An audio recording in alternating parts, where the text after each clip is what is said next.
کاروبار تو چل رہے ہیں، میں سودی کاروبار کر رہا ہوں، لوگ تو میری عزت کر رہے ہیں، مسجد کی کمیٹی کا میں صدر بھی ہوں، میں معززین شہر میں شامل بھی ہوں، لوگ مجھے جلسوں میں مہمان خصوصی بھی بلاتے ہیں، میں MTA بھی منتخب ہو گیا ہوں، مجھے وزارت کا قلمدان بھی سونپ دیا گیا ہے۔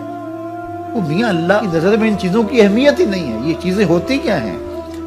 وہ یہ نہیں چھینتا، وہ ہدایت چھینتا ہے، وہ روٹی نہیں چھینتا، وہ تو نمرود کو بھی روٹی دیتا تھا۔ اس نے کبھی سورج کو منع نہیں کیا کہ اس کے گھر میں روشنی نہ کر، یہ حامان کا گھر ہے، یہ قارون کا گھر ہے، یہ میرے دشمنوں کا گھر ہے، اس کے گھر میں روشنی نہیں ہونی چاہیے۔ چاند کو کہتا ہے اپنی کرنیں بکھیر، سورج کو کہتا ہے اپنی روشنی بکھیر۔ جس طرح باجزید کے گھر میں روشنی ہوتی ہے، اس مکار کے گھر میں بھی ایسی روشنی ہوتی ہے، فرق نہیں پڑتا۔ تو وہ کرم نوازیاں تو نہیں رکتی، لیکن اللہ جب کسی سے ناراض ہوتا ہے تو اس سے ہدایت کی توفیق سلب کر لیتا ہے، تو اعلان جنگ ہوتا ہے۔ تو پھر وہ ٹکرے بھی مار رہا ہو تو اس کی رسم کی نماز ہوتی ہے، اس کا ماتھا جھک رہا ہوتا ہے، دل نہیں جھک رہا ہوتا، کیونکہ ہدایت سلب کر لی گئی۔ جب اندر سے روح ہی نکال لی جائے تو باقی بچتا کیا ہے؟ یہ بات ذہن میں رکھیے گا کہ اللہ تعالیٰ جل شانہ نے ہمیں جن کاموں سے روکا ہے، جن کاموں سے منع کیا ہے، ان کاموں کے کرنے میں ہمیں کبھی بھی بھلائی اور خیر نہیں مل سکتی۔ یہ ہم جب اچھی طرح سے ذہن نشین کر لیں، اگر اللہ پر ہمارا یقین اور یقیناً اس پر ہمارا ایمان ہے، تو پھر وہ امر جو اللہ کی طرف سے جن سے روک دیا گیا تو ہم کبھی بھی ان کے قریب تک نہ جائیں، اور جن کاموں کے کرنے کا اسے حکم دیا گیا اس کی حکمتیں نہ بھی ہمیں معلوم ہو۔ آج جدید سائنس تحقیقات کرتی ہے تو ہمارے سامنے آتا ہے کہ وضو کے کیا فوائد ہیں۔ آج ہمیں لوگ بتاتے ہیں کہ جناب آپ امامہ باندھیں گے تو سن سٹروک سے بچ جائیں گے۔ آج دنیا تحقیق اور جستجو کر کے نماز اور دوران خون اور جو ہے وہ نماز کی برکتیں اور کتنی بیماریوں سے نماز کے ذریعے سے بچنے کی کہانیاں سناتے ہیں۔ اچھی بات ہے، نماز سے صحت پہ اثر پڑتا ہے، یہ اچھی بات ہے کہ وضو سے بہت ساری بیماریوں سے نجات ملتی ہے، یہ اچھی بات ہے کہ سر پہ امامہ باندھ لے تو سن سٹروک سے بچ جاتے ہیں، یہ اچھی بات ہے کہ آپ روزہ رکھتے ہیں تو کینسر جیسے امراض سے آپ کا بچاؤ ہوتا ہے، یہ اچھی بات ہے کہ فلاں عمل کرتے ہیں تو فلاں ہوتا ہے۔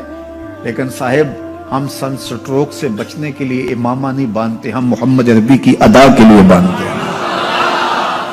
دوران خون کے لیے نماز نہیں پڑھتے، ہم رب کے حضور سجدہ ریزی کے لیے اس کے حضور اپنی نیاز مندیوں کا سر جھکاتے ہیں۔ تو حکمتیں بھی ہیں، وہ برکتیں ذیل میں آتی ہیں۔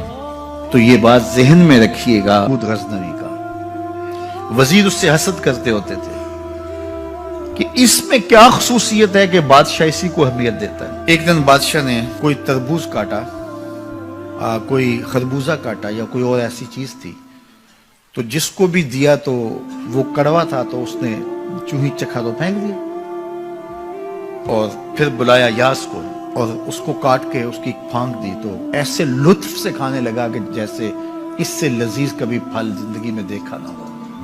تو سارے اندر ہنس رہے تھے، ایک دوسرے کو آنکھوں سے اشارہ کر رہے تھے، یہ دیکھو بے وقوف۔ تو بادشاہ رک گیا اور کہا کہ ایاز یہ جو فروٹ تم نے کھایا ہے یہ میٹھا تھا یا کڑوا؟ کہا بادشاہ سلامت کڑوا۔ تو کہا پھر اتنے ذوق سے کیوں کھایا؟ کہا کہ اس ہاتھ سے میں نے میٹھی نعمتیں کھائی ہیں، آج کڑوی ملی ہے تو تھوک دوں؟ کہا ایسا نہیں ہو سکتا۔ تو میاں کڑوا ہو تو وہ بھی قبول کیا جائے، نفس پہ شاک ہو۔ کڑوی وہ چیز ہوتی ہے جو نفس پہ شاک ہوتی ہے، نفس کرنا نہیں چاہتا، لیکن اس کے باوجود تمہارا دل کہے نہیں یہ مالک کی طرف سے ہے۔ سخت سردی ہے، گرمی کی شدت ہے، پانی ٹھنڈا ہے اور موسم سرد ہے، پانی گرم ہے اور موسم بھی گرم ہے، رات کا پچھلا پہر ہے، تھکے ہوئے ہیں، لیکن آپ اس کے باوجود بھی اپنے رب کے حکم کو بجا لاتے ہیں۔ نفس پہ شاک ہے لیکن سینے میں ٹھنڈ ہی نہیں پڑتی جب اس کے حضور سجدہ ریزی نہیں کر لیتے۔ تو اس کے حکموں کو بجا لانا اور اپنے نفس کو پیچھے کر دینا اور اپنی خواہشات کے گلے پہ چھری پھیر دینا اور مالک کی رضا میں اپنے آپ کو گم کر دینا، یہی زندگی ہے اور یہی بندگی ہے۔ تو اس لیے مجھے اور آپ کو اس بات پہ غور اور تدبر کرنا چاہیے کہ ہم اس مختصر زندگی کو اللہ کے احکام کی مطابقت میں گزارنے کا عزم کریں، وہ بات چھوٹی سے چھوٹی ہو یا وہ بات بڑی سے بڑی ہو، وہ احکام ہماری زندگی کے اندر نافذ العمل ہو۔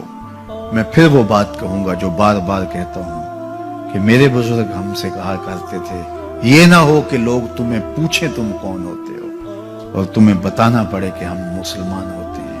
فرمایا کرتے تھے صاحب نہ کسی کو پوچھنا پڑے نہ تمہیں بتانا پڑے، تمہاری وضاحت، تمہارا طرز زندگی، تمہارا انداز معاشرت ایسا خوبصورت ہو، تم دور سے آ رہے ہو لوگ پہچان کے کہیں وہ دیکھو محمد عربی کا غلام آ رہا، تم شکل سے پہچانے جاؤ، تم کردار سے پہچانے جاؤ، تم وعدے سے پہچانے جاؤ۔ کتاب کا نام ہے بشر القیب فی لقاء الحبیب۔ حضور علیہ السلام کی ملاقات کے حوالے سے یہ کتاب امام سیوطی علیہ رحمہ کی مصنفہ ہے۔ اس میں ایک واقعہ انہوں نے لکھا کہ ایک شخص قبر میں اترا اور نکیرین آئے اور انہوں نے سوال و جواب کا سلسلہ کیا، من ربوں کا، ما دینوں کا۔ اچھا، اس کی داڑھی میں چند بال سفید تھے جن کو وہ مہندی لگایا کرتا تھا۔ تو جب منکر نے کہا کہ من ربوں کا، تو نکیر نے اس کا ہاتھ پکڑ کے پیچھے کھینچتے ہوئے کہا اس سے سوال پوچھ رہا ہے، تو دیکھ نہیں رہا اس کی داڑھی میں اسلام کا نور چمک رہا ہے، اس کی داڑھی میں اسلام کا اجالا تمہیں دکھائی نہیں دے رہا؟ تو تمہاری وجہ قطعی ایسی ہو کہ فرشتے بھی دیکھیں کہ یہ حضور کا غلام آ رہا ہے۔ اللہ کے ذکر سے رخ پھیر لے، اللہ کی یاد سے رخ پھیر لے، اللہ کے دین سے اعراض کرے، تو پھر خدا شناسی، قناعت، توکل اور اعمال خیر تو اس سے چھن ہی جائیں گے، اس کو خود فراموشی کے عذاب میں مبتلا کیا جاتا ہے۔ اور قرآن مجید نے ایک دوسرے مقام پہ ارشاد فرمایا وَلَا تَكُونُوا كَالَّذِينَ نَسُوا اللَّهَ فَأَنسَاهُمْ أَنفُسَهُمْ، ان لوگوں کی طرح نہ ہو جانا جنہوں نے رب کو بھلا دیا، وہ بھول گئے، اپنے رب کو بھول گئے، غفلت ایسی طاری ہوئی، سویر سے لے کر شام تک اور شام سے سویر تک دنیا دنیا اور دنیا ہی مقصد حیات بن گیا۔ دنیا میں آئے کس لیے تھے، مقصد کیا تھا، بھول گئے۔ میلہ دیکھنے کے لیے آئے تھے، گھر کا راستہ بھول گئے۔ اللہ اکبر۔ تو فرمایا تم ان لوگوں کی طرح نہ ہو جانا۔ پھر اللہ نے انہیں سزا کیا دی، رزق کے دروازے بند کر دیے؟ نہیں۔ ان کی سانسیں چھین لی؟ نہیں۔ سورج کو حکم دے دیا اس کے آنگن میں روشنی نہ بھیجنا؟ نہیں۔ چاند کو چاندنی بکھیرنے سے روک دیا؟ نہیں۔ آب و ہوا روک دی گئی؟ نہیں۔ انہیں کیا سزا ملی جنہوں نے رب کو بھلا دیا؟ فرمایا فَأَنسَاهُمْ أَنفُسَهُمْ، اللہ نے انہیں ان کی ذاتوں سے انہیں بے خبر کر دیا۔ جو خدا فراموش ہوئے وہ خود فراموش ہو گئے، انہیں اپنے آپ سے ہی آگاہی نہ رہی۔ اور مجھے بتاؤ، جسے یہ بھی نہ پتا ہو کہ میں کون ہوں، اپنی شناخت جو بھول جائے، اس کے پلے ہوتا کیا ہے؟ اقبال نے کہا تھا نا، اپنے من میں ڈوب کر پاجا سراغے زندگی، تو میرا نہیں بنتا تو نہ بن، اپنا تو بن۔ مجھے بتائیے 6 فٹ کا جوان ہو، قدے رانا رکھتا ہو، اس کی آنکھیں عقابی ہوں، ماتھا کشادہ ہو، رنگ چمک رہا ہو، ہونٹ گلابی ہوں، لیکن اس کی قمیض کے پیچھے گھر کا ایڈریس لکھا ہو کہ کسی کو ملے تو اس ایڈریس پہ پہنچا دے، تو آپ اس کا چہرہ دیکھ کے کہتے ہیں واہ کیا جوان رانا ہے، کیا اس کے ہونٹ گلابی ہیں، کیا نرگسی آنکھیں ہیں، کیا خوبصورت چہرہ ہے، کیا شمشاد قد ہے۔ لیکن اچانک نظر پڑی تو اس کے گھر کا ایڈریس اس کی قمیض کے پیچھے لکھا تھا۔ آپ نے کہا میں نے دور سے دیکھا، اس کا تو توازن عقلی ہی ٹھیک نہیں، یہ تو بیچارہ جو ہے وہ پاگل ہے۔ تو قد کاٹ ہونے کے باوجود گھر کا ایڈریس پیچھے لکھ دیا گیا، تو اب ہر کوئی سمجھتا ہے کہ یہ بیچارہ فہم و ادراک کے نور سے خالی ہے۔ قدے رانا پہ ترس آنے لگ جاتا ہے، اور وہ آنکھیں جن میں ڈوب جانے کو، جھیل جیسی آنکھوں میں غوطہ لگانے کو جی چاہتا تھا، تو اب ترس آنے لگ جاتا ہے کہ یہ بیچارہ تو خود فراموش ہے۔ اللہ فرماتا ہے جس نے رب کو بھلا دیا، تم یہ نہ دیکھو اس کے بنگلے کتنے ہیں، یہ نہ دیکھو اس کے پاس کوٹھیاں کتنی ہیں،